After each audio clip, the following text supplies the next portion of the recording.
Welcome back, guys, to another exciting episode of Little Connectors. I hope you had an awesome week. I hope you're listening to your mommy and your daddy. I hope you're praying with them. I hope you're doing your homework. I hope you're enjoying school.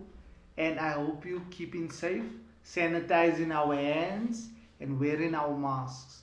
Okay, guys? Before we start with our lesson, let us pray. And then we're going to kick off our lesson. Let's pray. Lord Jesus, we thank you for your love, your mercy, and your grace, Lord. We believe that you are the way, the truth, and the life. Lord, we pray that you be with us, Father God, as we're going to speak about love and what love means, Father God. Thank you so much, Father God, and I ask this in your name. And we all say, Amen. So, guys, I hope you're ready for today.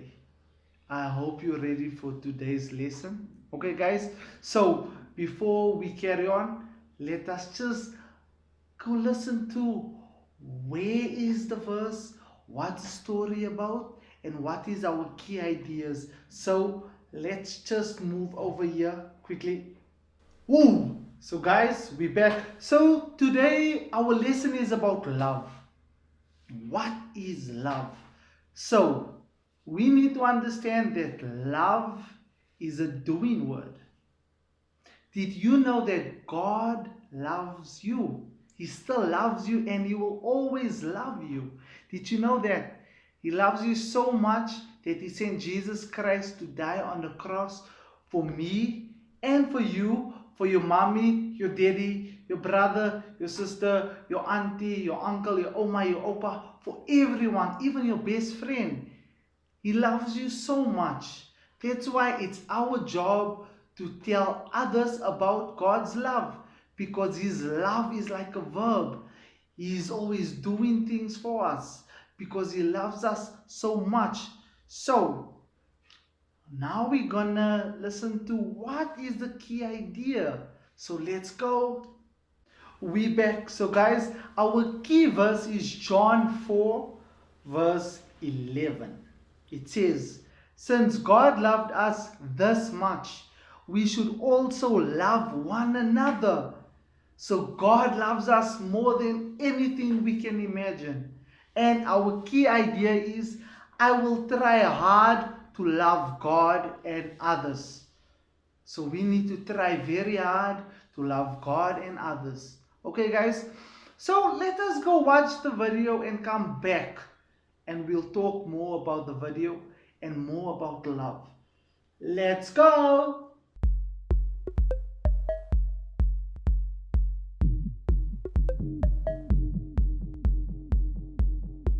For many years, God used men and women called judges to lead Israel.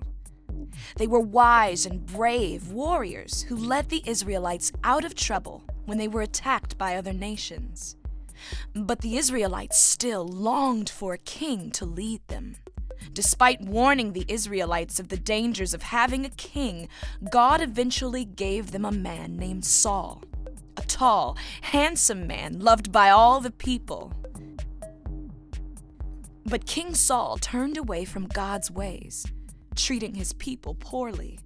Because of this, God decided that the next king would not be Saul's son, Jonathan, who was in line for the throne, but instead would be a young shepherd boy named David. David became a servant in King Saul's palace, playing music to soothe him when he was troubled. David also became close friends with Saul's son, Jonathan. But as David's popularity in Israel grew, King Saul became jealous of him. So jealous that he ordered Jonathan and others working for him to kill David. Jonathan warned David, "My father Saul is looking for a chance to kill you. Go into hiding. I'll speak to him about you and will tell you what I find out." Jonathan pleaded with his father to not kill David. "He has not wronged you," Jonathan told his father. "Why then would you do wrong to an innocent man like David by killing him for no reason?" So Saul promised his son that he would not kill David. But Saul's jealousy against David grew again, and he tried to kill David by throwing a spear at him. David escaped and fled to safety in another town. Eventually, Jonathan traveled to find David because he loved and cared for David. Jonathan made a covenant with him that he would do anything it took to protect David. Jonathan returned home to see if his father was still angry or if it would be safe for David to return to the king's palace. 2 nights later at dinner, Saul's anger flared up again. "Don't I know that you have sided with David?" Saul yelled at his son. "Now send someone to bring him to me, for he must die." Risking his own life, Jonathan refused. Why should he be put to death? What has he done? Then Saul picked up his spear and threw it at Jonathan. The next morning, Jonathan left the palace and traveled to a field where he had arranged to meet David. When they met, David bowed down before Jonathan 3 times, his face to the ground. Then they wept together. Finally, Jonathan said to David, "Go in peace, for we have sworn friendship with each other in the name of the Lord, saying, 'The Lord is witness between you and me, and between your descendants and my descendants forever.'" David left, and Jonathan returned to town.